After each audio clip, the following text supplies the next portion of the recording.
Welcome to 3 Minute Thoughts. So, I want to talk about tow truck drivers. And as I understand it, in the city of Seattle. So, first off, are they good or not?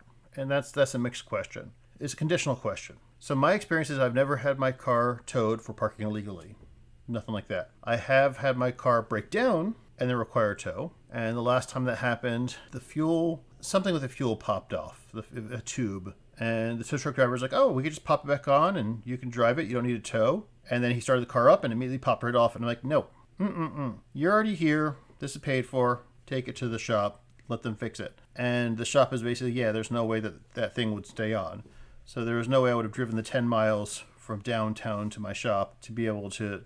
So I'm glad that it got towed. But I also look at situations in which, like, someone's parked somewhere and a tow truck comes and takes it away.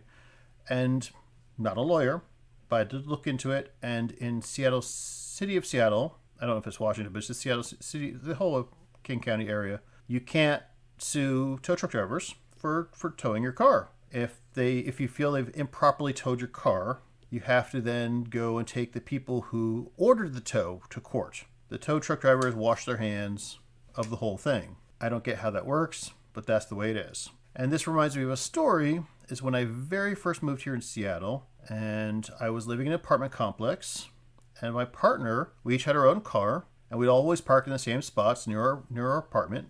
Really simple. And we go out one day, and her car's missing. And then we look around the corner, and it's on the back of a tow truck in front of the main office. And we're like, what the heck? So we go to the main office, and they're like, yeah, we're returning the car because it hasn't moved. And she had just gone to the bank earlier that day. She had the receipts. It happened. So I'm like, it has moved. And they're like, no, we put a little pine cone behind the car, and it was still there. I don't quite understand. Were they putting the pine cones behind all cars? Or for some reason they were targeting her car? And even then, it was like a smushed wet pine cone, which they were littered all over the parking lot anyway because it was fall season. So how do they know which pine cone it was? It was a really bad tracking system.